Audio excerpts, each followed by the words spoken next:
नमस्कार, आप देख रहे हैं डॉक्टर साहिब, आपके साथ मैं हूं उसका आज के एपिसोड में हम बात करेंगे डैंड्रफ के बारे में।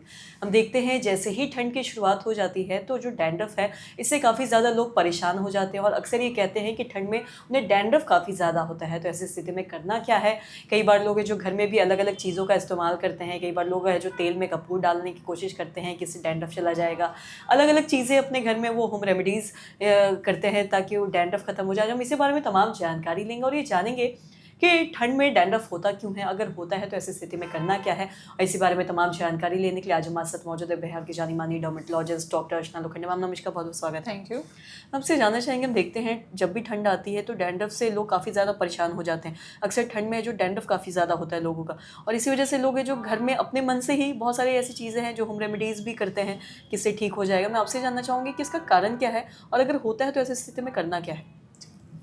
डैंड्रफ या सिबोरिक डर्मेटाइटिस एक कॉमन समस्या है। तो हम सिबोरिक क्यों बोलते हैं? क्योंकि ऑयल जो है इसमें ज़्यादा प्रोड्यूस होता है। हम सबके शरीर में हेयर फॉलिकल्स जो रहते हैं या बाल जो है उनके जड़ों के साथ ऑयल ग्लैंड अटैच रहती है और इस ऑयल ग्लैंड पे जब हार्मोन्स का इफेक्ट होता है, स्पेशली जब मेल हार्मोन्स का इफेक्ट होता है, तो वो ऑयल ज़्यादा सिक्रेट करती है, उसके ऊपर फंगल ग्रोथ हो जाती है। उसके वजह से पपड़ियाँ दिखना, रेडनेस आना, कभी इचिंग आना, ये सारा बहुत कॉमन हो जाता है। तो ऑयल बियरिंग एरियाज़ जो हमारे ज़्यादा जहाँ ऑयल ग्लैंड्स का कॉन्सेंट्रेशन है, ऐसी जगह पे मोस्ट कॉमनली हमारा स्कैल्प है, कान के पीछे वाला एरिया है, या कभी beard, moustache, eyelash, under arms या ग्रोइन, ये एरिया में भी डैंड्रफ की समस्या हो सकती है। विंटर में बहुत सारे लोगों को डैंड्रफ ज़्यादा बढ़ जाता है। कभी कभी आप कोई मेडिसिन ले रहे हैं उसके वजह से भी डैंड्रफ की समस्या हो सकती है।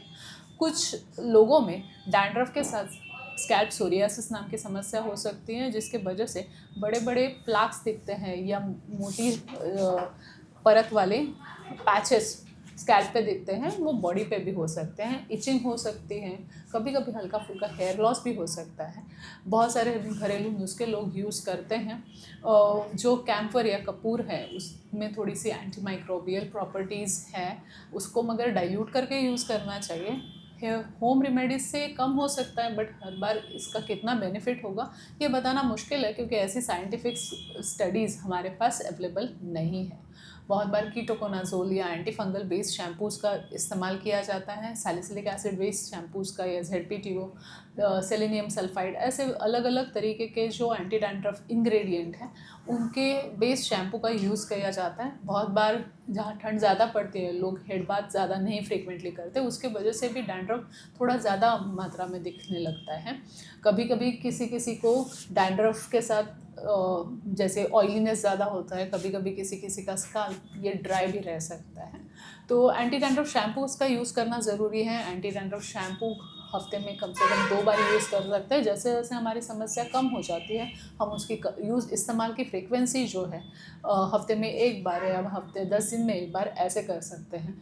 अलग अलग इंग्रेडिएंट वाले एंटी डैंड्रफ शैम्पू हम रोटेशन में यूज़ कर सकते हैं। अगर आपकी समस्या डैंड्रफ ही है या उसके साथ सोरियासिस है या और कोई समस्या है, या स्कैल्प में आपको बालों के जड़ों में इन्फेक्शन हो रहा है, तो आप उसके लिए सही तरीके से जांच करा लेना या उसका निदान करा लेना बहुत ज़्यादा ज़रूरी है। तो उस अकॉर्डिंगली उसकी ट्रीटमेंट दी जा सकती है। बहुत बार ये डिसीज़ कम ज़्यादा होता रहता है, बट सही तरीके से ट्रीटमेंट लेने से इसमें काफ़ी अच्छी इम्प्रूवमेंट आ सकती है। जी, और साथ ही हम देखते हैं डैंड्रफ की अगर हम बात करें तो कई बार लोग सोचते हैं कि अगर हम ठंड में तेल लगाते हैं या फिर कुछ ऐसा करेंगे तो शायद हमें डैंड्रफ नहीं होगा। तो क्या ऐसा सच में होता है कि तेल लगाने से डैंड्रफ नहीं होगा ठंड में? देखिए, डैंड्रफ जो है, ऑयल ग्लैंड पहले ही ज़्यादा ऑयल प्रोड्यूस कर रही है, तो आपको एक्स्ट्रा ऑयल लगाने की ज़रूरत नहीं है। अगर आपको ऑयल लगाने का ही मन है या बालों को मसाज करने का मन है, तो आप हेड बाथ के आधा घंटा पहले वैसा कर सकते हैं। जी, मैम बहुत-बहुत शुक्रिया तमाम जानकारी देने के लिए। तो आशा करते हैं दर्शकों कि आप भी ये समझ पाए होंगे कि ठंड में ज़्यादा डैंड्रफ क्यों होता है और साथ ही साथ